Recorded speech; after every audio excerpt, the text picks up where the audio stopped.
ಆಕಾಶವಾಣಿಯ 90 ವರ್ಷದ ಸಂಭ್ರಮಾಚರಣೆಯ ಸಂದರ್ಭದಲ್ಲಿ ವಿಶೇಷ ಕಾರ್ಯಕ್ರಮ ಸರಣಿ ಆಕಾಶ ಬುಟ್ಟಿ.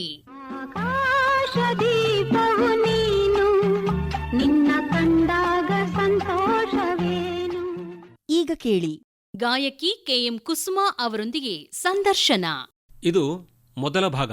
ನಿನ್ನ ಕಂಡಾಗ ಸಂತೋಷವೇನು. ಎಲ್ಲ ನಮ್ಮ ಕೇಳುಗರಿಗೆ ನಮಸ್ಕಾರ. ಆಕಾಶವಾಣಿಗೆ 90ನೇ ವರ್ಷದ ಈ ಸಂದರ್ಭದಲ್ಲಿ, ಈ ಸಂಭ್ರಮಾಚರಣೆ ಸಂದರ್ಭದಲ್ಲಿ ಅನೇಕ ಮಹಾನ್ ವ್ಯಕ್ತಿಗಳು, ಅನೇಕ ಕಲಾವಿದರು, ಸಂಗೀತಗಾರರು ನಮ್ಮ ಕೇಳುಗರನ್ನ ದೃಷ್ಟಿಯಲ್ಲಿಟ್ಟುಕೊಂಡೇ ಅವರು ಮಾತಾಡ್ತಾ ಇರ್ತಾರೆ. ಈ ಸಂದರ್ಭದಲ್ಲಿ ಇವತ್ತು ನಮ್ಮ ಜೊತೆಗಿದ್ದಾರೆ ಕೆಎಂ ಕುಸುಮಾ ಅವರು. ಮೇಡಮ್ ನಮಸ್ಕಾರ. ನಮಸ್ಕಾರ ಸರ್. ನೋಡಿ, ಈಗ ಕೆಎಂ ಕುಸುಮಾ ಅವರು ಅಂತಂದರೆ ಭಾಳಷ್ಟು ಸಂಗೀತ ಕ್ಷೇತ್ರದಲ್ಲಿ ಇದ್ದಂಥವರಿಗೆ ಒಬ್ಬ ಸಂಗೀತಗಾರರು, ಒಬ್ಬ ಹಿನ್ನೆಲೆ ಸಿನಿಮಾ ಗಾಯಕರು ಅಂತ ಹೇಳಿ ಗೊತ್ತಾಗ್ಬಿಡುತ್ತೆ. ಈಗ ನಮಗೆ ಈ ಆಕಾಶವಾಣಿಗೆ 90ನೇ ವರ್ಷದ ಈ ಸಂದರ್ಭದಲ್ಲಿ ಕೆಎಂ ಕುಸುಮಾ ಅವರು ಹೇಗೆ ಪರಿಚಯ ಆಗ್ತಾರೆ ಅಂತ ಅನ್ನೋದು ಬಹಳ ಕುತೂಹಲ ನಮಗೆ. ಸರ್, ನಾನು ಸುಮಾರು 30ಕ್ಕೂ ಹೆಚ್ಚು ವರ್ಷದ ಹಿಂದೆ ನಂದು ಬಿ ಗ್ರೇಡ್ ಆಗಿದ್ದು. ಮೊದಲನೇ ಆಡಿಷನ್ ಆಕಾಶವಾಣಿನಲ್ಲಿ ಬಂದು ಹಾಡಿದಾಗ ಎಲ್ಲರೂ ತುಂಬಾ ಖುಷಿ ಪಟ್ಟಿದ್ರು. ಅಂದ್ರೆ ಇಲ್ಲಿ ಆರ್ಟಿಸ್ಟ್ ಎಲ್ಲ ಲೈಕ್ ಎ ಫ್ಯಾಮಿಲಿ, ಎಲ್ಲರೂ ಒಬ್ಬೊಬ್ಬರೇ ಬಂದು ನೀವ ಇವಾಗ ಹಾಡ್ತಿದ್ದು ಬಹಳ ಚೆನ್ನಾಗಿತ್ತು ಮೇಡಮ್, ತುಂಬಾ ಒಳ್ಳೆ ವಾಯ್ಸ್ ಇದೆ, ಒಳ್ಳೆ ರೇಂಜ್ ಇದೆ, ಆ ಥರ ಎಲ್ಲ ತುಂಬಾ ಪ್ರೋತ್ಸಾಹನೂ ಕೊಡ್ತಾರೆ. ಅದರಲ್ಲೂ ಹೊಸದಾಗಿ ಬಂದಿದ್ದೀವಿ ಅಂದ್ರೆ ಇನ್ನೂ ತುಂಬಾ ಎಂಕರೇಜ್ ಮಾಡ್ತಾರೆ ನಮ್ಗೆ. ಅದಕ್ಕೂ ಮುಂಚೆ ನಾನು ಡೆಲ್ಲಿ ಯುವಾಣಿನಲ್ಲಿ ಒಂದ್ಸಲ ಹಾಡಿದ್ದೆ. ನನ್ನ ಒಂದು 12ನೇ ವರ್ಷದಲ್ಲೋ 13ನೇ ವರ್ಷದಲ್ಲೋ ಡೆಲ್ಲಿ ಯುವಾಣಿನಲ್ಲಿ ಹಾಡಿದ್ದೆ. ಅದಾದ್ಮೇಲೆ ಬ್ಯಾಂಗ್ಳೂರಿಗೆ ಬಂದ್ಮೇಲೆ ಬಿ ಗ್ರೇಡ್ ಮಾಡಿಸ್ಕೊಂಡು ಅವ್ರು ಹೇಳಿದ್ರು ಯುವಾಣಿ ಬೇಡ. ನಾ ಇಲ್ಲಿ ಯುವಾಣಿ ರೆಕಾರ್ಡಿಂಗ್ ಆಕ್ಚುಲಿ ಬಂದಿದ್ದಿತ್ತು. ಆವಾಗ ಶಾಂತಾ ಜಯತೀರ್ಥ ಮೇಡಮ್ ನನಗೆ ಹೇಳಿದ್ರು, ನೀನು ಯಾಕೆ ಬಿ ಗ್ರೇಡ್ ಮಾಡ್ಕೋಬಾರ್ದು ಕುಸುಮ, ಇಂಥ ಚೆನ್ನಾಗಿ ಹಾಡ್ತೀಯಲ್ಲಮ್ಮ, ಇಂಥ ಒಳ್ಳೆ ಕಂಠ ಇದೆ ಅಂತ. ಹಾಗಾಗಿ ನಾ ಬಿ ಗ್ರೇಡ್ ಮಾಡಿದ್ದು ಫಸ್ಟ್. ವಾವ್. ಸೊ ಆಕಾಶವಾಣಿನಲ್ಲಿ ನೀವು ದಿಲ್ಲಿಯಲ್ಲಿ ಹಾಡಿದ್ದು ಫಸ್ಟಾ ಅಥವಾ ನಮ್ಮ ಕರ್ನಾಟಕದಲ್ಲಿ ಕನ್ನಡ? ಆಕಾಶವಾಣಿ ಇಲ್ಲೇ ಹಾಡಿದ್ದು ಫಸ್ಟ್ ಕನ್ನಡ ಹಾಡು ಭಾವಗೀತೆ. ನಂದು ಬಿ ಗ್ರೇಡ್ ಆಗಿದ್ದು ಭಾವಗೀತೆಯಲ್ಲಿ. ಆಮೇಲೆ ಕ್ರಮೇಣ ಬಿ ಹೈ ಆಯ್ತು, ಆಮೇಲೆ ಎ ಗ್ರೇಡ್ ಆಯ್ತು. ಸೊ ಇಲ್ಲಿ ಭಾವಗೀತೆಗೆ ನಾನು ಇದ್ದಿದ್ದು. ಅಂಡ್ ಬಹಳ ಸಂತೋಷ ಕೊಡೋದು ಸರ್. ಎಲ್ಲ ಆರ್ಟಿಸ್ಟ್ ವೀಣೆ ನುಡ್ಸೋರು, ತಬಲಾ ನುಡ್ಸೋರು, ನಾವು ಯಾವ ಶ್ರುತಿ ಅಂದ್ರೆ ಪಾಪ ಆ ಶ್ರುತಿ ತಬಲಾ ತಗೊಂಡ್ಬಂದು ನುಡ್ಸೋದು. ಅಂಡ್ ನಮಗೆ ಹೆಚ್ಚು ಏನಂದ್ರೆ ಇಲ್ಲೊಳ್ಳೆ ಹಬ್ಬದ ತರ ವಾತಾವರಣ ಇರೋದು.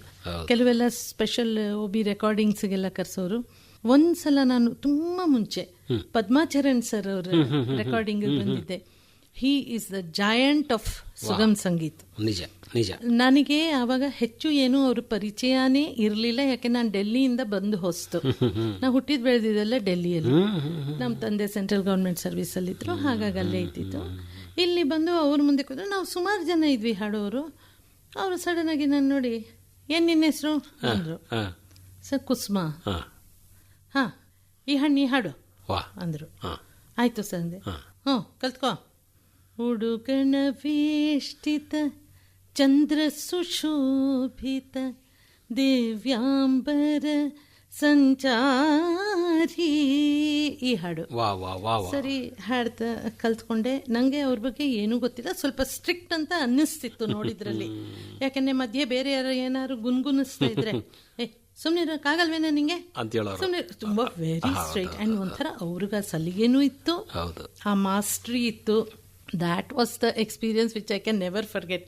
ನಾನು ಅವ್ರು ಯಾವುದೋ ಒಂದು ಸಂಗತಿ ಹೇಳ್ಕೊಟ್ಟಿದ್ದು ಪಿಕಪ್ ಮಾಡೋಕೊಂದು ಚೂರು ನಿಧಾನ ಆಯಿತು. ಅಂದರೆ ಹಾಡದೆ ಆ ಸಂಗತಿದು ಸ್ಪೀಡ್ ಒಂದು ಚೂರು ಸ್ಲೋ ಬಂತು. ಅದೇ ರೇಸಲ್ಲಿ ಕುದುರೆ ಕೊನೆಯಲ್ಲಿ ಬರುತ್ತಲ್ಲ, ಹಂಗೆ ಬಂತು ನಿನ್ನ ಸಂಗತಿ. ಹೌದೌದೌದು. ಅಂತ ಒಬ್ಬ ದಿಗ್ಗಜರ ಜೊತೆಗೆ ಒಂದು ಒಡನಾಟ, ಅಥವಾ ಅವರ ಒಂದು ಮಾತುಗಳನ್ನು ಕೇಳೋದಾಗಲಿ, ಸಲಹೆ ಕೇಳೋದಾಗಲಿ, ಅಥವಾ ಅವರು ನಮಗೆ ತಿದ್ದೋದಾಗಲಿ, ಇವು ತುಂಬಾನೇ ನೆನಪಲ್ಲಿ ಉಳ್ಕೊಂಡ್ಬಿಡುತ್ತೆ. ಯಾಕಂದ್ರೆ ನೀವು ಸಂಗೀತಗಾರರು ಒಂದಿಷ್ಟು ಗುರುಗಳು ನಮಗೆ ಏನಾದರೂ ಹೇಳಲಿ, ಏನಾದರೂ ತಿದ್ದಲಿ ಅಂತ, ತುಂಬ ಚೆನ್ನಾಗಿ ಹಾಡಿದೆ ಅಂತಂತ ಅಷ್ಟು ಹೇಳೋದು ಬೇಡ, ಏನಾದರೂ ನಮ್ಮಲ್ಲಿ ಕೊರತೆಗಳನ್ನು ಅವರು ಸರಿ ಮಾಡಲಿ ಅಂತ ಹೇಳಿ ಒಂದು ಆಸೆ ಇರುತ್ತೆ. ಅವರು ಒಂದು ಚೂರು ಸಿಡುಕು ದನಿಯಲ್ಲಿ ಹೇಳಿದ್ರು ಬೇಜಾರೇ ಆಗಲ್ಲ. ಇವ್ರು ನಮ್ಗೆ ಹೇಳ್ತಿಯಾರೆ ತಿದ್ಕೋಬೇಕಪ್ಪ, ಇವ್ರ ಕೈಲಿ ಒಂದ್ಸಲ ಸಹಿ ಅನ್ಸ್ಕೋಬೇಕು ಹಾಡ್ಬಿಟ್ಟು ಅಂತ, ಅದೇ ಭಾವನೆ ಇರುತ್ತೆ. ಈಗ ಆಕಾಶವಾಣಿಗೆ ತಾವು ನೋಡಿ ಬಿ ಗ್ರೇಡ್ ಆರ್ಟಿಸ್ಟ್ ಇಂದ ಇವತ್ತು ಎ ಗ್ರೇಡ್ ಮಟ್ಟದಲ್ಲಿದ್ದೀರಿ, ತುಂಬ ಒಂದು ಒಳ್ಳೆಯ ಸ್ಥಾನದಲ್ಲಿದ್ದೀರಿ. ಅಂದರೆ ಸಂಗೀತ ಅಂತ ಅನ್ನೋದು ನಮಗೆ ಬೇರೆ ಬೇರೆ ವೇದಿಕೆಗಳಲ್ಲಿ ಒಳ್ಳೆ ಒಳ್ಳೆಯ ಸ್ಥಾನಗಳನ್ನು ಕಲ್ಪಿಸಿರ್ತದೆ ನಿಜ. ಆದರೆ ಆಕಾಶವಾಣಿಯಲ್ಲಿ ಇರುವಂತಹ ಒಂದು ಘನತೆ, ಈ ಒಂದು ಗ್ರೇಡ್ ಮೂಲಕವಾಗಿ ನಮಗೆ ಸಿಗುವಂಥ ಗೌರವ, ಬಹುತೇಕ ಅದು ಎಲ್ಲ ಸಂಗೀತಗಾರರು ಅದನ್ನು ಮೆಚ್ತಾರೆ. ಹೌದು, ಅದೇನಾಗುತ್ತೆ ನಾವು ಆವಾಗೆಲ್ಲ ಬರುವಾಗ ಇಲ್ಲಿ ಹಾಡೋದಕ್ಕೆ ನಾವು ಹೊರಗೆಲ್ಲಾದರೂ ಒಂದು ಪ್ರೋಗ್ರಾಮ್ಗೆ ಆಗಲಿ ಅಥವಾ ಒಂದು ಫ್ಯಾಮಿಲಿ ಗೆಟ್ ಟುಗೆದರ್ಗಾಗ್ಲಿ ಹೋದ್ರೆ ಎಲ್ಲರೂ ಏನೋ ಕೇಳೋರು, ಓ ಹಾಡ್ತೀಯಂತೆ, ಸಿನಿಮಾಗೂ ಹಾಡ್ತಿದೀಯಂತೆ, ಇದಂತೆ. All India ರೇಡಿಯೋಲ್ಲಿ ಹಾಡ್ತಿದೀಯಾ? ಯಾಕಂದ್ರೆ ಅಲ್ಲಿ ಹಾಡಿದ್ರೆ ಮಾತ್ರ ನೀನು ಹಾಡುಗಾರ್ತಿ ಅಂತ, ಅವಾಗ ಮಾತ್ರ ನೀವು ಸಿಂಗರ್ ಅಂತ. ಬಟ್ ಅವಾಗ ಇದ್ದಿದ್ದು ಹಾಗೆ ಸರ್, ಹಂಗಿತ್ತು. ಆಲ್ ಇಂಡಿಯಾ ರೇಡಿಯೋನಲ್ಲಿ ನೀವು ಹಾಡಿ ನೀವು ಒಂದು ಗ್ರೇಟೆಡ್ ಆರ್ಟಿಸ್ಟ್ ಆದ್ರೆ ದೂರದರ್ಶನ್ ನ್ಯಾಚುರಲಿ ಎಂಟ್ರಿ ಸಿಕ್ಕೋದು, ಅದೊಂದು ಸ್ಟ್ಯಾಂಡರ್ಡ್ ಸೆಟ್ ಆಗಿತ್ತು. ಇಲ್ಲಿ ಹಾಡಿಗೆ ಹೋದ್ರೇನೆ ಅಲ್ಲಿ ಆಚೆ ಉಂಟು ಅವಕಾಶ ಅಂತ. ಈಗ ಆಗ್ಲೂ ಈಗಲೂ ಕೂಡ ಆಕಾಶವಾಣಿ ಒಂದು ಹೆಸರು ಹಾಗೆ ಇದೆ. ಸ್ವಲ್ಪ ಜನ ಒಂಚೂರು ವಿಮುಖರಾಗಿರ್ಬೋದು, ಬೇರೆ ಬೇರೆ ಕಾರಣಗಳಿಂದಾಗಿ, ಬೇರೆ ಬೇರೆ ಸೋಷಿಯಲ್ ಮೀಡಿಯಾಗಳ ಒಂದು ಹಾವಳಿಯಿಂದಾಗಿ ಒಂಚೂರು ಒಂದು ಹೆಜ್ಜೆ ಹಿಂದಿಟ್ಟಿರ್ಬೋದು. ಬಟ್ ಆಕಾಶವಾಣಿ ಬಗೆಗಿನ ಒಂದು ಗೌರವ ಇದೆಯಲ್ಲ, ಅದರಲ್ಲಿ ಏನೂ ಕೂಡ ವ್ಯತ್ಯಾಸ ಆಗಿಲ್ಲ. ಎಲ್ಲರೂ ಕೂಡ ಅದೇ ರೀತಿ ಮಾತಾಡಿ. ಎಂಥ ಈಗ ನಿಮ್ಮ ಹಾಗೆ ನೋಡಿ, ಅನೇಕ ಕ್ಷೇತ್ರಗಳಲ್ಲಿ ಅನೇಕ ಪ್ರಕಾರಗಳಲ್ಲಿ ತಾವು ಹೆಸರು ಮಾಡಿದ್ರು ಕೂಡ ಆಕಾಶವಾಣಿ ಬಗ್ಗೆ ಒಂದು ಒಳ್ಳೆ ಗೌರವವನ್ನು ಅದೇ ರೀತಿ ಇಟ್ಕೊಂಡಿದ್ದೀರಿ. ತುಂಬಾ ಗೌರವ ಇದೆ, ತುಂಬಾ ಪ್ರೀತಿ ಇದೆ, ತುಂಬಾ ಜಾಸ್ತಿ. ಇದನ್ನ ನೀವು ಮನೆ ಅನ್ನೋ ರೀತಿಯಲ್ಲಿ ಸ್ವೀಕಾರ ಮಾಡ್ತಿರ್ತಾವು. ಈಗ ಸಿನಿಮಾ ಕ್ಷೇತ್ರದಲ್ಲಿ ಹಿನ್ನೆಲೆ ಗಾಯಕಿಯಾಗಿ ತಾವು ನೂರಾರು ಹಾಡುಗಳನ್ನು ಹಾಡಿದಿರಿ. ಆ ಕ್ಷೇತ್ರಕ್ಕೆ ಹೋದ್ರೆ ಅದೇ ರೀತಿಯಲ್ಲಿ ರೇಡಿಯೋ ಕೂಡ ನಿಮ್ಮ ಹಾಡುಗಳನ್ನು ಪ್ರಸಾರ ಮಾಡ್ತದೆ, ಹೌದಲ್ಲ? ಸಾಮಾನ್ಯವಾಗಿ ಎಲ್ಲ ಸಿನಿಮಾ ಗೀತೆಗಳು ಬಹಳ ದೊಡ್ಡ ಪ್ರಚಾರಕ್ಕೆ ಬಂದಿರೋದಂದ್ರೆ ರೇಡಿಯೋದಿಂದನೇ, ಆಕಾಶವಾಣಿಯಿಂದನೇ ಅಂತ ಹೇಳ್ಬೇಕು ನಾವು. ಇವಾಗ ಇವತ್ತು ಏನೇ ಒಂದಿದ್ರು ಅಲ್ಲಿ ಒಂದು ಡ್ಯಾನ್ಸ್ ಇತ್ತಂದ್ರೂ ಅಲ್ಲಿ ಸಿನಿಮಾ ಹಾಡಿರ್ತದೆ. ಆ ಸಿನಿಮಾ ಹಾಡನ್ನು ಪ್ರಚಾರ ಮಾಡಿರೋರು ಆಕಾಶವಾಣಿ ಇರ್ತಾರೆ. ಹಾಗಾಗಿ ನಿಮಗೆ ನೀವು ಹಾಡಿದ ಹಾಡುಗಳು, ಸಿನಿಮಾ ಹಾಡುಗಳು ರೇಡಿಯೋದಲ್ಲಿ ಬಂದಿದ್ದನ್ನು ನೀವು ಹೆಂಗೆ ಗಮನಿಸ್ತಿದ್ರಿ? ಏನು ಅನಿಸ್ತಿತ್ತು ನಿಮಗೆ? ಹೆಚ್ಚಾಗಿ ಗೊತ್ತಾಗ್ತಿರ್ಲಿಲ್ಲ. ಅಂದ್ರೆ ಅವಾಗೆಲ್ಲ ಸಿನಿಮಾಗಳಿಗೂ ತುಂಬಾ ಹಾಡೋಕೆ ಹೋಗೋದಿರೋದು, ಮತ್ತೆ ಪಬ್ಲಿಕ್ ಪರ್ಫಾರ್ಮೆನ್ಸಸ್ ಇರೋದು. ಹಾಗಾಗಿ ಯಾವಾಗ ಆಕಾಶವಾಣಿನಲ್ಲಿ ನಮ್ಮ ಸಿನಿಮಾ ಗೀತೆ ಪ್ರಸಾರ ಅದು ಗೊತ್ತಾಗ್ತಿರ್ಲಿಲ್ಲ. ಬಟ್ ಬೈ ಚಾನ್ಸ್ ಎಲ್ಲಾರ ಹೋದಾಗ ಸಡನ್ ಆಗಿ ಆ ಹಾಡು ಕೇಳಿ ಬಂದ್ರೆ ಎಲ್ಲಾದ್ರೂ ಎಲ್ಲಿ ಬರ್ತಿದೆ ಈ ಹಾಡು, ಆಚೆ ನೋಡಿದ್ರೆ ಅಲ್ಲಿ ಯಾರೋ ಒಂದು ಮೊದಲೆಲ್ಲ ದೊಡ್ಡ ಪೆಟ್ಟಿಗೆ ತರ ರೇಡಿಯೋ ಇರೋದು, ಮರ್ಫಿ ರೇಡಿಯೋ, ಅದರಲ್ಲಿ ಬರ್ತಾ ಇರೋದು. ಓ ರೇಡಿಯೋದ ಬರ್ತಿ, ಒಂಥರ ಏನೋ ಸಂತೋಷ ಆಗೋದು. ಓ ಯಾರಿಗೂ ಇಲ್ದೇ ಇರೋ ಭಾಗ್ಯ ನಮಗಿದೆಯಲ್ಲ ನೋಡು, ನಮ್ಮ ಹಾಡಿಲ್ ಬರ್ತಿದೆ. ಇಲ್ಲ, ನೀವು ಆಲ್ರೆಡಿ ದೊಡ್ಡ ಮಟ್ಟದಲ್ಲಿ ಸಾಧನೆ ಮಾಡಿ ಆ ಒಂದು ಹಂತಕ್ಕೆ ಹೋಗಿರ್ತೀರಿ ನಿಜ. ಬಟ್ ಜನಸಾಮಾನ್ಯರು ಆ ನಿಮ್ಮ ಹಾಡುಗಳನ್ನು ಹೇಗೆ ಸ್ವೀಕರಿಸ್ತಾರೆ, ಆಮೇಲೆ ಅವರು ಹಾಡಿನ ಬಗ್ಗೆ, ನೀವು ನಿಮ್ಮ ಹಾಡಿನ ಬಗ್ಗೆ ಜನಸಾಮಾನ್ಯರು ಏನು ಮಾತಾಡ್ತಾರೆ ಅಂತ ಅನ್ನೋದು ಕೂಡ ಕುತೂಹಲ ಇರುತ್ತಲ್ಲಿ. ಹೌದು, ಅದು ಇದ್ದೇ ಇರುತ್ತೆ. ನಾನಂತೂ ಒಂದ್ಸಲ ನನ್ನ ಸಂತೋಷ ತಡ್ಕೊಳ್ಳಾರ್ದೆ ಅಲ್ಲಿ ಯಾರೋ ಲೇಡಿ ಪಕ್ಕದಲ್ಲಿ ಬಂದು ಹಿಂಗೆ ಹೋಗ್ತಿರೋ, ಮ್ಯಾಮ್ ಈ ಹಾಡು ನಾನೇ ಹಾಡಿರೋದು ಬೇರೆ ಅಂದ್ಬಿಟ್ರಿ. ವಾ ವಾ ವಾ, ಅವರಿಗೆ ಓ ಎಷ್ಟು ಖುಷಿ ಆಗತ್ತಂದ್ರೆ, ಅಯ್ಯೋ ಅವರೇ ನಮ್ಮ ಪಕ್ಕದಲ್ಲೇ ನಿಂತಿದ್ರು, ನಮ್ಮ ಮುಂದೆ ಸಿಕ್ಕರು, ನಮ್ಮನ್ನು ಭೇಟಿ ಆದ್ರು ಅಂತ ಹೇಳಿ ಅವರು ಖುಷಿ ಪಟ್ರು. ಜೊತೆಗೆ ಅವ್ರ ಮಗಳು ಸ್ವಲ್ಪ ಹಿಂದೆ ಇದ್ಲು, ಹೇ ಬೈಲಿ ಈ ಸಾಂಗ್ ಬರ್ತಿದ್ರೆ ಇವ್ರೇನ್ ತೋಡ ಅಂತ. ಯಾವುದು ಮೇಡಮ್ ನಿಮಗೆ ತುಂಬಾ ಇಷ್ಟವಾದಂತ ಸಿನಿಮಾ ಹಾಡು ನೀವು ಹಾಡಿದ್ದು? ನಾನು ಹಾಡಿದ್ದು, ನನಗೆ ಶುರುನಲ್ಲಿ ವಿಜಯ್ ಭಾಸ್ಕರ್ ಅವರು ಮಿಥಿಲೆಯ ಸೀತೆಯರು ಸಿನಿಮಾಗೆ ನಾನು ಮತ್ತೆ BR ಛಾಯಾ ಅವರು ಹಾಡಿದ್ವಿ. ಅದು ಇನಿಷಿಯಲ್ ಇಯರ್ಸ್ ಫಿಲ್ಮ್ ಇಂಡಸ್ಟ್ರಿ ಹಾಡೋ ಕಾಲಿಟ್ಟಾಗ. ಸಂಜೆ ನಮ್ಮ ಭಾವನು ಬರುವನು ಅಕ್ಕ, ನಿನ್ನ ಕೈಗಳ ಪಿಡಿಯಲು ಹೊನ್ನ ತಾಳಿಯ ತೊಡಿಸಲು, ಸಂಜೆ ನಮ್ಮ ಭಾವನು ಬರುವನು ಅಕ್ಕ. ಈ ಹಾಡು ತುಂಬಾ ಇಷ್ಟ ಆಗಿತ್ತು. ಈ ಹಾಡನ್ನು ಎಷ್ಟು ಬಾರಿ ಕೇಳಿದ್ವಿ ನಾವು. ಇವತ್ತು ನಮ್ಮ ಎದುರುಗಡೆ ಕೂತ್ಕೊಂಡಿದ್ದೀರಿ. ಮತ್ತು ನಮ್ಮ ಕೇಳುಗರು KM ಕುಸುಮ ಅವರು ನೋಡಿ, ಇದೇ ಹಾಡನ್ನು ಅವ್ರು ಹಾಡಿದವರು ಇವತ್ತು ಆಕಾಶವಾಣಿಯಲ್ಲಿ ಮಾತಾಡ್ತಿದ್ದಾರೆ, ನಮ್ಮ ಜೊತೆಗಿದ್ದಾರೆ ಅಂತೇಳಿ ಅವರು ಹೇಳ್ತಾರೆ. ಅಭಿಮಾನದಿಂದ ನಿಮ್ಮ ಬಗ್ಗೆ ಒಳ್ಳೆಯ ಮಾತುಗಳನ್ನು ಅವರು ಹೇಳ್ತಾರೆ. ಈ ಸಂದರ್ಭದಲ್ಲಿ ಈ ಒಂದು ವರ್ಷ ಕಾಲ ನಾವು ಈ ರೀತಿಯಾಗಿ ಈ ಕ್ಷೇತ್ರದಲ್ಲಿ ಸಾಧನೆ ಮಾಡಿದವರ ಮಾತುಗಳನ್ನು, ಒಬ್ಬ ಸಾಹಿತ್ಯ ಆಗಿರ್ಬೋದು, ಸಂಗೀತ ಕಲಾವಿದರಾಗಿರ್ಬೋದು, ಸಿನಿಮಾ ಹಿನ್ನೆಲೆ ಗಾಯಕರಾಗಿರ್ಬೋದು, ಯಾರೇ ಆಗಿರ್ಬೋದು, ಅವ್ರ ಜೊತೆಗೆ ಮಾತಾಡ್ತಾ ಇದ್ದೀವಿ ನಾವು. ಆಮೇಲೆ ಒಬ್ಬ ಸಾಮಾನ್ಯ ಕೇಳುಗ ಹೇಗೆ ಕೇಳ್ತಿದ್ರು, ಎಷ್ಟರ ಮಟ್ಟಿಗೆ ರೇಡಿಯೋವನ್ನು ಪ್ರೀತಿ ಮಾಡ್ತಿದ್ರು, ಆಕಾಶವಾಣಿ ಅಂತ ಅನ್ನೋದು ಹೇಗೆ ಅವರ ದಿನನಿತ್ಯದ ಸಂಗಾತಿಯಾಗಿತ್ತು ಅಂತನೋ ವಿಚಾರಗಳನ್ನು, ಅಭಿಪ್ರಾಯಗಳನ್ನು ಈ ವೇದಿಕೆ ಮೂಲಕವಾಗಿ ಹಂಚ್ಕೊಳ್ತಾ ಇದ್ದಾರೆ. ಆಕಾಶವಾಣಿನಲ್ಲಿ ನೀವು ಬೇರೆ ಬೇರೆ ಹಾಡುಗಳನ್ನು ಹಾಡಿದ್ದೀರಿ. ಈಗ ತಾವು A ಗ್ರೇಡ್ ಆರ್ಟಿಸ್ಟ್. ಈಗ ಇಲ್ಲಿ ಭಾವಗೀತೆ ಪ್ರಸಾರ ಆಗುವಾಗ ಸಾಕಷ್ಟು ಭಾವಗೀತೆಗಳು ಬಂದವು. ಆವಾಗ ನಿಮಗೆ ಭಾಳಷ್ಟು ಒಂದು ಹಾಡಲಿಕ್ಕೆ ಬನ್ನಿ ಅಂತಂದಾಗ ನಿಮಗೆ ಹಾಡುಗಳನ್ನು ಕೊಡ್ತಿದ್ರು, ಅಥವಾ ನೀವೇ ಅದನ್ನು ಟ್ಯೂನ್ ಮಾಡ್ತಿದ್ರಾ, ಅಥವಾ ಸಂಗೀತಗಾರರು ಆಲ್ರೆಡಿ ರಾಗ ಸಂಯೋಜನೆ ಮಾಡಿದಂಥ ಹಾಡುಗಳಿಗೆ ಧ್ವನಿ ಆಗ್ತಿದ್ರು? ಹೇಗೆ? ನಾವು ಸಂಗೀತ ಆ ಥರ ಟ್ಯೂನ್ ಮಾಡ್ಲಿಕ್ಕೆ ಆಗೋದಿಲ್ಲ, ಯಾಕೆ ನಾವು ಅದಕ್ಕೆ ಮ್ಯೂಸಿಕ್ ಕಂಪೋಸರ್ ಆಡಿಷನ್ ಮಾಡಿರ್ತಾರೆ. ಹೌದು ಹೌದು. ನಾವು ಬರೀ ಹಾಡೋಕ್ ಬರ್ತಾ ಇದ್ದವು, ಹಾಗಾಗಿ ಇನ್ನೊಬ್ರದ್ದು ಏನು ಸಂಗೀತ ನಿರ್ದೇಶನದಲ್ಲಿ ಹಾಡಕ್ ಹೇಳ್ತಿದ್ರು ಅದನ್ನ ಹಾಡ್ತಿದ್ವಿ. ಕೆಲವು ಸಲ ನಮ್ಗೊಂದು 10 ನಿಮಿಷ ಇಲ್ಲ 15 ನಿಮಿಷದ ಸ್ಲಾಟ್ ಕೊಡೋರು ಹಾಡೋದಕ್ಕೆ. ಅವ ನಮಗ್ ಬರುವಂತ ಭಾವಗೀತೆಗಳನ್ನ ನಾವು ಹಾಡಬಹುದು. ಅಪ್ರೂವ್ಡ್ ಕಂಪೋಸರ್ಸ್ ರೈಟರ್ಸ್ ಆಗಿರ್ಬೋದು. ಕೆಲವೊಂದಕ್ಕೆ ಇವ್ರು ಇಲ್ಲಿ ಕರ್ಸಿ ನಮಗ್ ಹೇಳ್ಕೊಟ್ಟು ಲೈವ್ ಮುಖಾಮುಖಿ ಕೂತು ಹೇಳ್ಕೊಟ್ಟು ರೆಕಾರ್ಡ್ ಮಾಡಿ ಅದು ಬೇರೆ ದಿನ ಬ್ರಾಡ್ಕಾಸ್ಟ್ ಆಗೋದು. ಸೊ ಎರಡೂ ಉಂಟು. ರೇಡಿಯೋಗಾಗಿ ನೀವು ಆಯ್ಕೆ ಮಾಡ್ತಿದ್ರಲ್ಲ, ಇವತ್ತು ನಾನು ಆಕಾಶವಾಣಿಗೆ ಹಾಡ್ಲಿಕ್ಕೆ ಹೋಗ್ತಾ ಇದ್ದೀನಿ, ನಾನು ಒಬ್ಬ ಗ್ರೇಡೆಡ್ ಆರ್ಟಿಸ್ಟ್ ಆಗಿ ಹಾಡ್ಲಿಕ್ಕೆ ಹೋಗ್ತಾ ಇದ್ದೀನಿ, ಹಿಂದಿನ ಹಾಡುಗಳನ್ನು ಹಾಡಿರ್ತೀರಿ ಬಿಟ್ಟಿರ್ತೀರಿ, ಮತ್ತೆ ಹೊಸದಾಗಿ ಆಯ್ಕೆ ಮಾಡಬೇಕಂದಾಗ ಒಂದು ಪತ್ರ ಬರುತ್ತೆ ಆಡಿಷನ್ ಆರ್ಟಿಸ್ಟಿಗೆ, ಒಂದು ಪತ್ರ, ಈ ಸಲ ಏನು ಹಾಡಬೇಕಂದಾಗ ಆವಾಗ ಮನಸ್ಥಿತಿ ಹೆಂಗಿರುತ್ತೆ ನಿಮಗೆ? ಯಾವ್ಯಾವ ಹಾಡುಗಳನ್ನ ಆಯ್ಕೆ ಮಾಡಬೇಕು ಅಂತಿರುತ್ತೆ? ಅಥವಾ ಕ್ಯಾಶುವಲಿ ನೀವು ಆಲ್ರೆಡಿ ಸಿಂಗರ್ ಇರ್ತೀರಿ, ಆಯ್ತು ಹೋಗಿ ಹಾಡ್ಬಿಟ್ರೆ ಆಯ್ತು ಅಂತ ಹಂಗೆ ಬರ್ತೀರಾ? ಇಲ್ಲ ಸರ್, ಸ್ವಲ್ಪ ತಲೆ ಕೇರ್ಕೊಳ್ಳೋ ಪ್ರಸಂಗವೇ ಇದೆ. ಯಾಕಂದ್ರೆ ಆಕಾಶವಾಣಿಗೆಲ್ಲ ನಾವೊಬ್ಬರೇ ಸಿಂಗರ್ಸ್ ಅಲ್ಲ ನೋಡಿ, ನಮ್ಮಂತ ಸಾವಿರಾರು ಜನ ಲಕ್ಷಾಂತರ ಜನ ಹಾಡೋಕ್ ಬರ್ತಿರ್ತಾರೆ, ಭಾವಗೀತೆನೇ ಹಾಡೋಕ್ ಬರ್ತಾರೆ. ಸೊ ಅವ್ರದ್ದು ಆವಾಗಿನ ಏನಾರ ಬ್ರಾಡ್ಕಾಸ್ಟ್ ಆಗೋಗಿದ್ರೆ ಆ ಹಾಡುಗಳನ್ನ ನಾವು ಹಾಡೋ ಹಂಗಿಲ್ಲ, ರಿಪೀಟ್ ಮಾಡಬೇಡಿ ಅನ್ನೋರು. ಅಂಡ್ ಅದ್ರ ಬಗ್ಗೆ ಇಲ್ಲಿ ಬಂದ್ಮೇಲೆ ಅಷ್ಟೇ ಗೊತ್ತಾಗ್ತಿತ್ತು, ವಿನ ಮನೇಲಿ ಗೊತ್ತಾಗ್ತಿತ್ತು. ಎಷ್ಟೊಂದು ಸಲ ಆಗಿದೆ, ಒಂದು 3-4 ಭಾವಗೀತೆ ನಾವು ಇದನ್ನ ಹಾಡೋದು ಅಂಡ್ ಯಾವುದೋ ಒಂದು ಎಕ್ಸ್ಟ್ರಾ ಇಟ್ಕೊಂಡ್ ಬರ್ತಿದ್ವಿ. ಬೈ ಚಾನ್ಸ್ ಒಂದು ಹಾಡಿದ್ದು ಬೇಡ, ಈಗಿನ ಆಗಿತ್ತು, ಈ ಕೆಲವು ಸಲ ಬಂದಂತೂ ಎಲ್ಲ ಹಾಡು ಚೇಂಜ್ ಮಾಡ್ಬೇಕು. ಆವಾಗ ಭಾವಗೀತೆ ಡೈರಿ ಹಿಡ್ಕೊಂಡ್ ಬಂದಿರೋದು, ಬೇಗ ತಿರುವಾಕೋದು ಯಾವ್ದೇ ಹಾಡೋದು. ಸೊ ಈ ತರದ ಎಕ್ಸ್ಪೀರಿಯನ್ಸ್ ಎಲ್ಲ ಆಗಿದೆ. ಭಕ್ತಿ ಗೀತೆಗಳನ್ನು ತುಂಬಾ ಹಾಡಿದಿರ್ತಾವು. ಹಾ, ಪಬ್ಲಿಕ್ ಪರ್ಫಾರ್ಮೆನ್ಸು, ಕ್ಯಾಸೆಟ್ ರೆಕಾರ್ಡಿಂಗ್ಸ್ ಅಲ್ಲೆಲ್ಲ. ಎಸ್, ಸಾವಿರಾರು ವೇದಿಕೆಗಳಲ್ಲಿ ನೀವು ನಿಮ್ಮ ಒಂದು ಕಲೆಯನ್ನು ನಮ್ಮ ಸಾರ್ವಜನಿಕರಿಗೆ ಉಣಬಡಿಸಿದ್ದೀರಾ. ನಿಮ್ಮ ಮೂಲಕವಾಗಿ ಅನೇಕ ಹಾಡುಗಳು ಜನಗಳಿಗೆ ತಲುಪಿದ್ದಾವೆ. ಆಕಾಶವಾಣಿ ಮೂಲಕವಾಗಿ ನೀವು ಭಕ್ತಿಗೀತೆ ಹಾಡ್ತಿದ್ರಾ? ಇಲ್ಲ ಇಲ್ಲ, ಅಂದ್ರೆ ನೀವು ಭಾವಗೀತೆ ಆಡಿಷನ್ ಇರೋದ್ರಿಂದ ಭಾವಗೀತೆಗಳನ್ನ ಹಾಡ್ತಿದ್ರಿ, ಅದನ್ನೇ ಹಾಡುವುದು, ಬೇರೆ ಭಕ್ತಿಗೀತೆಗಳನ್ನ ನೀವು ಆಕಾಶವಾಣಿ ಮೂಲಕ ಕೇಳ್ತಿದ್ರಾ? ಕೇಳಿದ್ದೀನಿ, ಕೆಲವೊಮ್ಮೆ ಕೇಳಿದ್ದೀನಿ, ಬಟ್ ಹೆಚ್ಚಾಗಿ ಭಾವಗೀತೆಗಳನ್ನೇ ಕೇಳ್ತಾ ಇದ್ದೆ. ಅಂಡ್ ಕ್ಲಾಸಿಕಲ್ ಮ್ಯೂಸಿಕ್ ಸ್ವಲ್ಪ ಸಂಗೀತ, ಕರ್ನಾಟಕ ಶಾಸ್ತ್ರೀಯ ಸಂಗೀತ ಕೇಳೋದು ಒಂದ್ ಸ್ವಲ್ಪ ಅಭಿರುಚಿ ಇತ್ತು. ಇದಕ್ ಮಧ್ಯೆ ರೆಕಾರ್ಡಿಂಗ್ಸ್ ಹೋಗೋದು ಬರೋದು. ಹೌದು, ಅಷ್ಟೇ. ಈಗ ತುಂಬಾನೇ ಬೇರೆ ಬೇರೆ ಅನೇಕ ಸ್ಟುಡಿಯೋಗಳಲ್ಲಿ ನಿಮ್ಮ ಕ್ಯಾಸೆಟ್ಸ್ಗಳು ರೆಕಾರ್ಡಿಂಗ್ ನಡೀತಿದ್ವು ಆ ಕಾಲದಲ್ಲಿ. ಅವುಗಳ ಬಿಡುಗಡೆ ಆಗಿರಬಹುದು, ಅಥವಾ ಬೇರೆ ಬೇರೆ ಸಮಿತಿಯವರು ಕೊಡುವಂತಹ ಹಾಡುಗಳನ್ನ, ಅಂದ್ರೆ ಭಕ್ತಿಗೀತೆಗಳು ಸತತವಾಗಿ ಅವಾಗ ಜಾಸ್ತಿ ಪ್ರೊಡಕ್ಷನ್ ಆಗೋದು. ಈಗಲೂ ಕೂಡ ಆಗತ್ತೆ. ಇವಾಗ ಈ ಡಿಜಿಟಲ್ ಜಮಾನದಲ್ಲಿ ಅವು ಆ ರೀತಿಯಾದ ಸಮಾರಂಭಗಳು ನಡೆಯಲ್ಲ. ಒಳಗೆ ರೆಕಾರ್ಡ್ ಆಗುತ್ತೆ, ಪ್ರಸಾರ ಆಗ್ತದೆ, ಯೂಟ್ಯೂಬ್ ನಲ್ಲಿ ತಿಳಿಸ್ಬಿಡ್ತಾರೆ. ಆಕಾಶವಾಣಿಯ 90 ವರ್ಷದ ಸಂಭ್ರಮಾಚರಣೆಯ ಸಂದರ್ಭದಲ್ಲಿ ವಿಶೇಷ ಕಾರ್ಯಕ್ರಮ ಸರಣಿ ಆಕಾಶ ಬುಟ್ಟಿ. ಆಕಾಶದೀಪವು ನೀನು, ನಿನ್ನ ಕಂಡಾಗ ಸಂತೋಷವೇನು. ಗಾಯಕಿ ಕೆಎಂ ಕುಸುಮ ಅವರೊಂದಿಗೆ ನಡೆಸಿದ ಸಂದರ್ಶನದ ಮುಂದುವರೆದ ಭಾಗ. ಜಾನಪದ ಗೀತೆಗಳು ಕೂಡ ಬೇಕು. ತಾವು ಜಾನಪದ ಗೀತೆಗಳನ್ನು ಕೂಡ ತುಂಬಾ ಸುಶ್ರಾವ್ಯವಾಗಿ ಹಾಡಿ ಪ್ರಸಿದ್ಧಿಯನ್ನ ಪಡೆದಿರ್ತಾವೆ. ಸಿನಿಮಾಗಳಲ್ಲಿ ಜಾನಪದ ಗೀತೆಗಳನ್ನು ಹಾಡಿದ್ದೀರಾ? ಸಿನಿಮಾದಲ್ಲಿ ನಾನು ಜಾನಪದ ಶೈಲಿ ಹಾಡುಗಳು ಅಂತ, ನಿಮ್ಮ ಹಾಡಿನ ಶೈಲಿ ಅಂತದೇನಾರ ಇತ್ತಾ?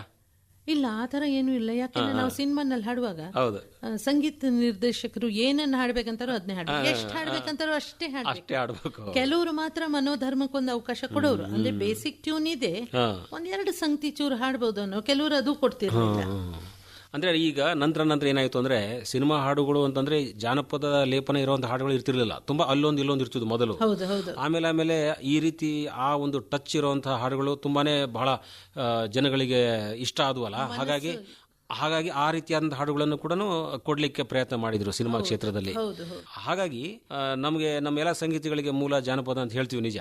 ಆ ಜನಪದವನ್ನು ಕೂಡ ಆಕಾಶವಾಣಿ ಮೂಲಕವಾಗಿನೇ ಜಾಸ್ತಿ ಕೇಳಿರ್ತಾರೆ. ಅವ್ರಿಗೆ ಜಾಸ್ತಿ ಅವಕಾಶ ಕೊಟ್ಟಿದ್ದು ಆಕಾಶವಾಣಿನೇ. ಅದು ಬುಡಕಟ್ಟು ಹಾಡಾಗಿರ್ಬೋದು, ಅಥವಾ ಯಾವುದೇ ಜಾನಪದ ಪ್ರಕಾರ ಆಗಿರ್ಬೋದು, ಯಾವುದೇ ಜಾನರ್ ಆದ್ರೂ ಬಂದಿರೋದು ಆಕಾಶವಾಣಿ ಮೂಲಕನೇ. ಅದು ಜಾನಪದನಾದ್ರೂ ಆಗಿರ್ಬೋದು, ಭಾವಗೀತೆ, ಭಕ್ತಿಗೀತೆ, ದಾಸರ ಪದಗಳು ಏನಾದ್ರೂ ಇರ್ಬೋದು. ಬಟ್ ಪಾಪ್ಯುಲರ್ ಒಂದು ಮೀಡಿಯಂ ಇದ್ದಿದ್ದೇ ಆಕಾಶವಾಣಿ. ನೀವು ಆಕಾಶವಾಣಿ ಯಾವಾಗ ಕೇಳ್ತಿದ್ರಿ ಮೇಡಮ್? ಸ್ಟಾರ್ಟಿಂಗ್ ನಲ್ಲಿ, ಆರಂಭದಲ್ಲಿ, ನಿಮ್ಮ ಬಾಲ್ಯ ದಿನಗಳಲ್ಲಿ? ಅಯ್ಯೋ, ಬಹಳ ಕಮ್ಮಿ ಸರ್. ಮನೆಯಲ್ಲಿ ರೇಡಿಯೋ ಇರೋದೇ ಒಂದು ದೊಡ್ಡ ವಿಷಯ ಇರೋದು ನಾವೆಲ್ಲ ಚಿಕ್ಕವರಿದ್ದಾಗ. ಬಟ್ ಯಾವಾಗಾರು ಪ್ಲೇ ಮಾಡಿದ್ರೆ ಈ ಸಾಯಂಕಾಲದ ಹೊತ್ತಲ್ಲಿ ಒಂದು 5 ನಿಮಿಷ ಮಾತ್ರ ಕನ್ನಡದ ಗೀತೆಗಳು ಬರೋದು, ಫಿಲ್ಮ್ ಸಾಂಗ್. ಅದನ್ನ ಕೇಳೋಕ್ಕೋಸ್ಕರ ಕಾಯ್ಕೊಂಡು ಕೂತಿರ್ತಿದ್ವಿ ಮನೇಲಿ. ರೇಡಿಯೋ ಆವಾಗ ಆನ್ ಮಾಡೋದು, 5 ನಿಮಿಷ ಕೇಳೋದು, ಆಫ್ ಮಾಡೋದು. ಈ ಸಂಗೀತವನ್ನು ನಾವು ಜಾಸ್ತಿ ಬೆಳೆಸ್ಕೋಬೇಕಂದಾಗ ತಾವು ಮೂಲತಃ ಶ್ರೋತೃವಾಗಿ ಇರ್ತೀರಾ, ಸಾಕಷ್ಟು ಹಾಡುಗಳನ್ನು ಕೇಳ್ತೀರಿ ಮತ್ತು ಮನನ ಮಾಡ್ತೀರಿ, ನಿಮ್ಮದೇ ಆದಂಥ ಒಂದು ಶೈಲಿನಲ್ಲಿ ನಿಮ್ಮದೇ ಆದಂಥ ಒಂದು ಪಾಂಡಿತ್ಯವನ್ನು ಪ್ರದರ್ಶನ ಮಾಡ್ತೀರಿ.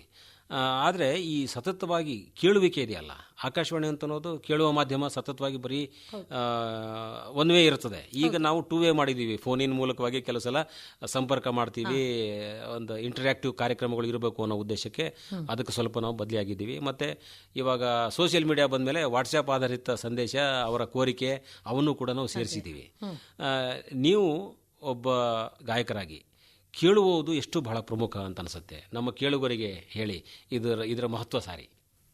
ಸರ್, ಕೇಳೋದ್ರಿಂದ ಮ್ಯೂಸಿಕ್ ತಗೊಳ್ಳೋಣ, ಯಾಕೆಂದರೆ ನಾನು ಸಂಗೀತದ ಕ್ಷೇತ್ರದಲ್ಲಿ ಇರೋದ್ರಿಂದ ಒಂದು ಗಾಯಕಿಯಾಗಿ ಏನು ಅನಿಸುತ್ತೆ ಅನ್ನೋದನ್ನು ನಾನು ಹೇಳ್ತೇನೆ. ಕೇಳುವಾಗ ಎಷ್ಟೋ ಸಲ ಮನಸ್ಸಿಗೆ ಒಂದು ನೆಮ್ಮದಿ ಸಿಕ್ಕುತ್ತೆ, ಅದು ಫಸ್ಟು.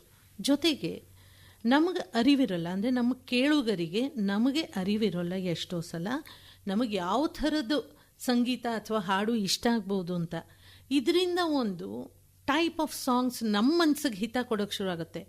ಅಲ್ಲಿಂದ ನಮಗೆ ಅದರಲ್ಲಿ ಇಂಟ್ರೆಸ್ಟ್ ಬೆಳೆಯುತ್ತೆ, ನಾವು ಅದ್ರ ಬಗ್ಗೆ ತಿಳ್ಕೊಳಕ್ ನೋಡ್ತೀವಿ, ಆ ಥರ ಹಾಡೋಕೆ ನೋಡ್ತೀವಿ. ಯಾರಿಗೆ ಗೊತ್ತು ಅವರು ಅದರಲ್ಲಿ ಎಷ್ಟು ಮುಂದೆ ಬರ್ಬೋದು ಅಂತ ಹೇಳಕ್ಕಾಗಲ್ಲ ಅಂತ. ಕರೆಕ್ಟ್. ಹಾಗಾಗಿ ಇವತ್ತು ಅವರು ಶ್ರೋತೃಗಳು, ನಾಳೆಗೆ ಇನ್ಯಾರೋ ಅವ್ರ ಹಾಡನ್ನು ಕೇಳಿಸ್ಕೊತಾರೆ, ಕಲಾವಿದರೇ ಆಗ್ಬಹುದು ಅಂತ ಅವ್ರಿಗೆ ಇನ್ನೊಬ್ಬ ಶ್ರೋತೃ ಹುಡ್ತಾರೆ ಅಲ್ವಾ. ಇದಕ್ಕಿಂತ ದೊಡ್ಡ ಇನ್ಸ್ಪಿರೇಷನ್ ಏನ್ ಬೇಕು? ಹೌದೌದು. ಅದಕ್ಕೆ ಅವಾಗ ಅವನೇನೋ ಒಂದು ತನ್ನ ಕಲೆಯನ್ನ ಇನ್ನೊಬ್ಬರು ಮುಂದೆ ಪ್ರಸ್ತುತಪಡಿಸಿದಾಗ, ಓ ಇದರಲ್ಲಿ ನಿನಗೆ ಅವಕಾಶ ಹೀಗಿದೆ ನೀವು ಹೇಳಿದ್ರಲ್ಲ, ಎಷ್ಟು ಚೆನ್ನಾಗಿ ಹಾಡ್ತೀಯಮ್ಮ ನೀನು, ಹಾಡಬಾರ್ದು ಯಾಕೆ, ಅಥವಾ ಆಡಿಷನ್ ಆರ್ಟಿಸ್ಟ್ ಆಗಿ ನೀನು ಯಾಕೆ ಬರಬಾರ್ದು ಅಂತ ಹೇಳಿ ನಿನಗೆ ಹೇಳಿದ್ರು, ನಿಮಗೆ ಹೇಳಿದ್ರು ಅಂತ ಹೇಳಿ ಹೇಳಿದ್ರಲ್ಲ. ಹೀಗೆ ತಾವು ಹೇಳಿದಂಗೆ ನಿಜ. ಅದು ಫಸ್ಟ್ ನಾವು ಕೇಳಬೇಕು. ಕೇಳಿದಾಗ ಯಾವುದೋ ಒಂದು ಕ್ಷೇತ್ರದಲ್ಲಿ ಅವರ ಒಂದು ಪಾಂಡಿತ್ಯ ಏನು ಅಂತ ಅನ್ನೋದು ಬಹುಶಃ ಗೊತ್ತಾದ್ರೂ ಆಗ್ಬಹುದು ಅಂತ. ಈಗ ಧಾರವಾಡ, ಬೆಂಗಳೂರು, ಮೈಸೂರು ಈ ಊರುಗಳಲ್ಲೆಲ್ಲ ಸ್ವಲ್ಪ ಸಂಗೀತಕ್ಕೆ ಹೆಚ್ಚಿನ ಒಂದು ಒತ್ತಿದೆ. ಇಲ್ಲಿ ಕಲಾವಿದರು ಆಕಾಶವಾಣಿಯನ್ನು ತುಂಬ ಸಮರ್ಥವಾಗಿ ಬಳಸ್ಕೊಂಡಿದ್ದಾರೆ. ಈ ಭಾಗದಲ್ಲಿ ಅಂದರೆ ಬೇರೆ ಬೇರೆ ಕ್ಷೇತ್ರಗಳಲ್ಲಿ, ಬೇರೆ ಬೇರೆ ಏರಿಯಾಗಳಲ್ಲಿ, ಈಗ ರಾಯಚೂರು, ಹೊಸಪೇಟು, ಕಾರವಾರ ಆ ಭಾಗದಲ್ಲಿದ್ದಂತಹ ಕಲೆಯನ್ನು ಬಿಂಬಿಸಲಿಕ್ಕೆ ಇವತ್ತು ಅಲ್ಲಿ ಕೂಡ ಆಕಾಶವಾಣಿ ಇದೆ. ಅಂದರೆ ಪ್ರಾದೇಶಿಕವಾದಂತಹ ಎಲ್ಲ ಸಾಹಿತ್ಯಿಕ, ಸಂಗೀತ ಎಲ್ಲವೂ ಕೂಡ ಬೆಳಕಿಗೆ ಬರಲಿಕ್ಕೆ ಒಂದು ಆಕಾಶವಾಣಿ ವೇದಿಕೆ ಆಗತ್ತೆ ಆ ಭಾಗದಲ್ಲಿ ಅಂಥೇಳಿ. ಈ ಭಾಗದಲ್ಲಿ ಕರ್ನಾಟಕ ಸಂಗೀತ ಇದೆ, ಆ ಭಾಗದಲ್ಲಿ ಹಿಂದೂಸ್ತಾನಿ ಇದೆ. ಸಂಗೀತ ಅಂತ ಅನ್ನೋದು ನೀವು ಹೆಂಗೆ ಹೇಳ್ತೀರಾ? ಇಡಿಯಾಗಿ ನಮ್ಮ ಒಂದು ನಾಡನ್ನು ಬೆಸಿಲಿಕ್ಕೆ ಸಂಗೀತದ ಒಂದು ಪ್ರಾಮುಖ್ಯತೆ ಎಷ್ಟು ಅಂತ ಹೇಳ್ತೀರಾ? ಒಂದು ಮನಸ್ಸನ್ನ ಇನ್ನೊಂದು ಮನಸ್ಸಿಗೆ ತಲುಪಿಸೋದಕ್ಕೆ ಇದೊಂದು ಸೇತುವೆ ಅಷ್ಟೇ. ಆ ಮನಸ್ಸು ಯಾರದಾದ್ರೂ ಆಗ್ಲಿ, ಮನುಷ್ಯನದ್ದೇ ಅಲ್ವೇ. ಅದು ಉತ್ತರ ಕರ್ನಾಟಕ, ಈ ಕರ್ನಾಟಕ ಅವೆಲ್ಲ ಏನ್ ಲೆಕ್ಕಕ್ಕೆ ಬರುವುದಿಲ್ಲ. ಒಂದು ಸಂಗೀತ ಹೃದಯ ಸ್ಪರ್ಶಿ, ಅದು ಎಲ್ಲರ ಹೃದಯನೂ ಮುಟ್ಟುತ್ತೆ. ಅದು ಹಿಂದೂಸ್ತಾನಿ ಆದ್ರೂ ಅಷ್ಟೇ, ಕರ್ನಾಟಕಿ ಆದ್ರೂ ಅಷ್ಟೇ, ಎರಡಕ್ಕೂ ಅದು ಗಾಯನ ಆಗಿರ್ಬೋದು, ವಾದ್ಯ ಆಗಿರ್ಬೋದು, ಏನ್ ಬೇಕಾರಾಗಿರ್ಬೋದು ಸರ್. ಈಗ ತಾವು ಎಲ್ಲೆಲ್ಲಿ ಕಾರ್ಯಕ್ರಮಗಳನ್ನ ನೀಡ್ತಿದ್ರಿ, ಆವಾಗ ಎಲ್ಲ ಕಡೆ ಹೋಗ್ತಿದ್ರಿ, ಈಗಲೂ ಕೂಡ ಹೋಗ್ತೀರಿ ನಿಜ. ಅಂದ್ರೆ ಆವಾಗಿನ ಒಂದು ಇದೇ ಬೇರೆ. ಇವಾಗ ನಿಮಗೆ ಸ್ವಲ್ಪ ಜಾಸ್ತಿ ಅವಕಾಶಗಳು ಪದೇ ಪದೇ ಸಿಗ್ತಾ ಇರಬೇಕಾದಾಗ ನಿಮ್ಗೆ ಸಮಯ ಇರಲ್ಲ, ಯಾವ ಕಡೆ ಹೋಗ್ಬೇಕು ಅಂತ ಅನ್ನೋದು ನಿಮ್ಗೆ ಗೊಂದಲಾಗುತ್ತೆ. ಟೀಚಿಂಗ್ ಕಡೆಗೆ ಜಾಸ್ತಿ ಗಮನ. ಅಂದ್ರೆ ಈಗ 22 ವರ್ಷದಿಂದ ನಾನು ಭಕ್ತಿಗಾನ ಸುಧಾ ಅಂತ ಇಟ್ಕೊಂಡು ಅದರಲ್ಲಿ ಸುಗಮ ಸಂಗೀತ ಕ್ಲಾಸಸ್ ಮಾಡ್ತೀವಿ, ಮತ್ತೆ ಕರ್ನಾಟಕ ಶಾಸ್ತ್ರೀಯ ಸಂಗೀತ ನಾನು ನನ್ನ ಮಗಳು ಸೇರಿ we will do it. And ನಾನು ಸಾಮಾನ್ಯ ಸಿನಿಮಾ ಸಂಗೀತ ಅಷ್ಟೊಂದು ಹೇಳ್ಕೊಡೋದಿಲ್ಲ, ಅನ್ಲೆಸ್ ಸ್ಟೂಡೆಂಟ್ಸ್ ತುಂಬ ನನ್ನ ಹತ್ರ ಒಂದು 6-7 ವರ್ಷ ಪಳಗಿರ್ತಾರೆ, ಒಳ್ಳೆ ಟ್ಯಾಲೆಂಟ್ ಇದೆ, ವಾಯ್ಸ್ ಮಾಡ್ಯುಲೇಷನ್ಸ್ ಚೆನ್ನಾಗಿದೆ, ಟ್ರೈ ಮಾಡ್ಬೋದು ಅನ್ಸಿದ್ರೆ ಅಷ್ಟೇ ಆ ಕಡೆಗೆ ಹೇಳ್ಕೊಡೋದು. ಆ್ಯಂಡ್ ನಾವು ಎಲ್ಲ ಇಡೀ ಸೌತ್ ಇಂಡಿಯಾನಲ್ಲಿ ವಿ ಹ್ಯಾವ್ ಗಾನ್. ಧಾರವಾಡದಲ್ಲಿ ಹೋಗಿ ಬಹಳ ಸಲ ಆಡಿದ್ದೀವಿ, ಮತ್ತೆ OB ಪ್ರೋಗ್ರಾಮ್ ಕೂಡ ಧಾರವಾಡದಲ್ಲಿ ಕೊಟ್ಟಿದ್ದೀವಿ ಆಕಾಶವಾಣಿದು. ಅಂಡ್ ದೆನ್ ಮಂಗಳೂರಿನಲ್ಲಿ ಅಂದ್ರೆ ಆಕಾಶವಾಣಿ ಕಡೆಯಿಂದ ಆಕಾಶವಾಣಿ ವೇದಿಕೆ ಅಲ್ಲಿ ಆವಾಗಿತ್ತು, ಆ ಟೈಮ್ನಲ್ಲಿ ಉತ್ಸವಗಳು ಅಲ್ಲೂ ಹಾಡಿದ್ದೀವಿ. ಅದು ಅಲ್ಲದೇನೆ ನಾವು ಭಾವಗೀತೆ ಪ್ರೋಗ್ರಾಮು, ಸುಗಮ್ ಸಂಗೀತ್ ಪ್ರೋಗ್ರಾಮ್ಸ್ ಆಲ್ ಓವರ್ ಕರ್ನಾಟಕ ಕೊಟ್ಟಿದ್ದೀವಿ. ನಾವು ಭಕ್ತಿಗೀತೆ ಪ್ರೋಗ್ರಾಮು ಇಂಡೋನೇಷ್ಯಾ ಬಾಲಿನಲ್ಲಿ ಕೊಟ್ಟಿದ್ದೀವಿ, ಸಿಂಗಾಪುರಲ್ಲಿ ಕೊಟ್ಟಿದ್ದೀವಿ. ಸಾಯಿ ಭಜನ್ಸ್ ಪ್ರೋಗ್ರಾಮ್ ಎಕ್ಸ್ಕ್ಲೂಸಿವ್ ಆಗಿ ಸಿಂಗಾಪುರಲ್ಲಿ ಕೊಟ್ಟಿದ್ದೀವಿ. ಹಾಗಾಗಿ ಹಾಡ್ತಾನೆ ಇರೋದೇ ಜೀವನ ಸರ್. ನನಗಂತೂ ಮತ್ತೊಂದು ಗೊತ್ತಿಲ್ಲ. ಮಕ್ಳಿಗೆ ಹೇಳ್ಕೊಡ್ದು, ಮಕ್ಕಳಾಗ್ಲಿ ದೊಡ್ಡವರಾಗ್ಲಿ ಎಲ್ಲರೂ ಬರ್ತಾರೆ. ನಾನು ಇಂಡಿವಿಜುವಲ್ ಆಗಿ ಹೇಳ್ಕೊಡೋದು, ಒಬ್ರಿಗೆ ಅರ್ಧ ಗಂಟೆ ಟೈಮ್ ಕೊಡ್ತೀನಿ, ಅವ್ರ ವಾಯ್ಸಿಗೆ ಸೂಟ್ ಆಗುವಂಥ ಶ್ರುತಿ ಇಟ್ಟು ಅವ್ರ ವಾಯ್ಸಿಗೆ ಜಾನಪದ ಜಾಸ್ತಿ ಸೂಟ್ ಆಗುತ್ತೆ ಅನ್ಸರಿ ಜಾನಪದ ಗೀತೆ ಹೇಳ್ಕೊಡ್ತೀನಿ, ಭಕ್ತಿಗೀತೆ ಆಗ್ಬೋದು ಅನ್ಸರಿ ಭಕ್ತಿ, ಆ ಥರ ನೋಡ್ಕೊಂಡು ಅವ್ರವ್ರಿಗೆ ಆಗೋವಂಥದ್ದು ಹಾಡಿಸಿ ಅವ್ರಿಗೂ ಒಂದು ಧೈರ್ಯ ಬರುತ್ತೆ, ನಾವು ಹಾಡಬಹುದು, ಇದಕ್ಕೆ ಲೆಜೆಂಡ್ಸೇ ಆಗ್ಬೇಕಂತಿಲ್ಲ, ನಾವು ಸಹ ನಮ್ದೇ ರೀತಿಲಿ ಹಾಡ್ಬೋದು. ನನ್ನ ಉದ್ದೇಶನೂ ಅಷ್ಟೇ. ಒಬ್ಬ ಗುರುವಾಗಿ ಎಂಥ ಸಂಗೀತದಲ್ಲಿ ಅವರು ಪಳಗಬಲ್ಲರು ಅಂತ ಅನ್ನೋದನ್ನ ನಿರ್ಧಾರ ಮಾಡ್ತೀರಿ ನೀವು. ಅದು ಬೇಕು. ಎಷ್ಟೋ ಸಲ ಏನಾಗುತ್ತೆ, ನಾನು ಇದನ್ನೇ ಸಿನಿಮಾ ಹಾಡೇ ಹಾಡಬೇಕು, ನನಗೆ ಸಿನಿಮಾ ಹಾಡೋದನ್ನ ಹೇಗೆ ಅಂತ ಕಲಿಸ್ಕೊಡಿ ಅಂತ ಹೇಳಿ ಕೇಳೋರು ಇರ್ತಾರೆ. ತುಂಬಾ ಜನ ಇರ್ತಾರೆ. ನನ್ನ ಮಗಳು ತುಂಬಾ ಚೆನ್ನಾಗಿ ಹಾಡ್ತಾಳೆ, ಸ್ಕೂಲ್ನಲ್ಲಿ ಕಾಂಪಿಟೇಷನ್ ಗೆದ್ದಿದ್ದಾಳೆ, ಅವಳು ತುಂಬಾ ಚೆನ್ನಾಗಿ ಹಾಡ್ತಾಳೆ, ನೀವು ಅವಳಿಗೆ ಹೇಳ್ಕೊಟ್ರೆ ಇಲ್ಲಿ ಏನ್ ಹಿಡಿದು ಒಂದು ಶ್ರುತಿ ಸೇರುವುದಿಲ್ಲ, ತಾಳ ಅಂದ್ರೆ ಏನು ಅಂತಲೇ ಗೊತ್ತಿರೋಲ್ಲ, ಒಂದು ಲಯ ಹಿಡಿಯೋಕ್ಕಾದ್ರೂ ಬರ್ಬೇಕಲ್ಲ ತುಂಬಾ ಚೆನ್ನಾಗಿ ಹಾಡೋರಿಗೆ. ನಾವು ಅವ್ರ ಅಪ್ಪ ಅಮ್ಮನಿಗೆ ಇಲ್ಲ ಇದು ಬರ್ತಿಲ್ಲ, ಅವ್ರಿಗೆ ಗೊತ್ತಿಲ್ಲ, ಅವಳಿಗೆ ನಾ ಮೊದ್ಲಿಂದ ಹೇಳ್ಕೊಡ್ತೀನಿ ಅಂದ್ರೆ ಅವ್ರಿಗೆ ಕೋಪ ಬರುತ್ತೆ ಈಗಿನ ಕಾಲದಲ್ಲಿ. ಏನ್ ಮಾಡೋಣ, ಏನು ಮಾಡೋಕ್ಕಾಗಲ್ಲ. ಹೀಗೆ ಒಂದು ವಿದ್ಯಾದಾನ, ಈ ರೀತಿ ಸಂಗೀತದ ಒಂದು ಜ್ಞಾನವನ್ನು ಧಾರೆ ಎರೆಯೋದು ಕೂಡ ಅದಕ್ಕೂ ಸಮಯ ಬೇಕು. ನೀವು ಅದನ್ನು ಆ ಸಮಯವನ್ನು ನೀವು ಮುಂದಿನ ಪೀಳಿಗೆಗಾಗಿ ಇಟ್ಟಿದ್ದೀರಿ ನೀವು, ಭಾಳ ಖುಷಿಯಾಗತ್ತೆ. ಈಗ ಸಂಗೀತ ಸತತವಾಗಿ ಇರಬೇಕು ಅನ್ನೋ ಕಾರಣಕ್ಕೆ ಬೆಂಗಳೂರು ಆಕಾಶವಾಣಿಯಲ್ಲಿ ರಾಗಂ ಚಾನಲ್ ಇದೆ, 24 ತಾಸು ಸಂಗೀತ ಬರ್ತದೆ. ಹಾಗಾಗಿ ಈ ದೇಶ ತುಂಬ ರಾಗಂ ಚಾನಲ್ ಅಕಸ್ಮಾತ್ ಒಂದು 10 ನಿಮಿಷ 5 ನಿಮಿಷ ಯಾವುದೋ ಕಾರಣಕ್ಕೆ ಏನಾದರೂ ಪ್ರಸಾರದಲ್ಲಿ ವ್ಯತ್ಯಾಸ ಆದರೆ ದಿಲ್ಲಿಯಿಂದ ಫೋನ್ ಮಾಡಿ ಹೀಗೆ ಬರ್ತಿಲ್ಲ ಅಂತ ಹೇಳಿ ಕೇಳೋದೆಲ್ಲ ಇದೆ.